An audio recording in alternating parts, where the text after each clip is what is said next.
দেখুন, পরিচয় তো সারা বাংলা জুড়ে প্রত্যেকটা বাঙালিকে মাননীয় বানিয়ে দিয়েছেন। আর মমতা বন্দ্যোপাধ্যায়ের কি নিজের পৈতৃক সম্পত্তি হয়ে গেছে নাকি পশ্চিমবঙ্গটা?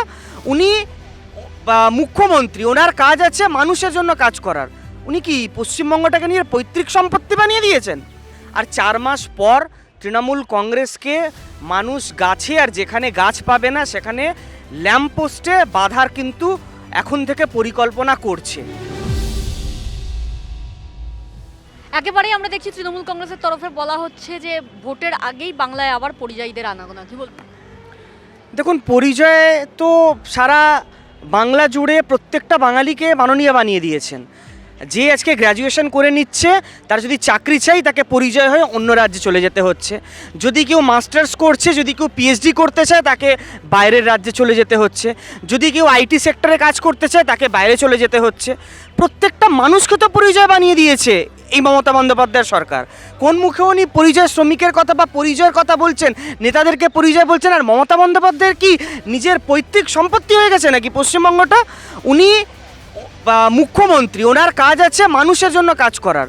উনি কি পশ্চিমবঙ্গটাকে নিয়ে পৈতৃক সম্পত্তি বানিয়ে দিয়েছেন?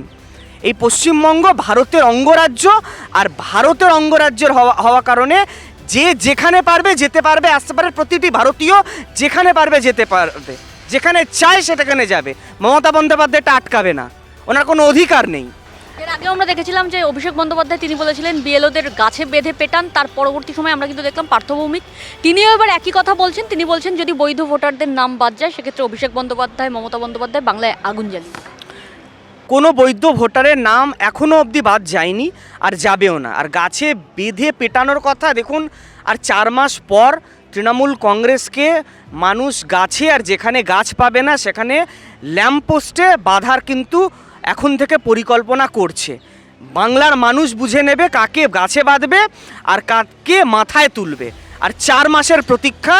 অভিষেক ব্যানার্জি ভাবুক যে ভিসা যদি না লাগিয়ে থাকে, একটা ভিসা নিয়ে এখানে যদি পালানোর ব্যাপারে ভাবছে, তো এখন থেকে পরিকল্পনা করে রাখুক, কারণ বাংলার মানুষ 4 মাস পর আর ছাড়বে না এদের কাউকে।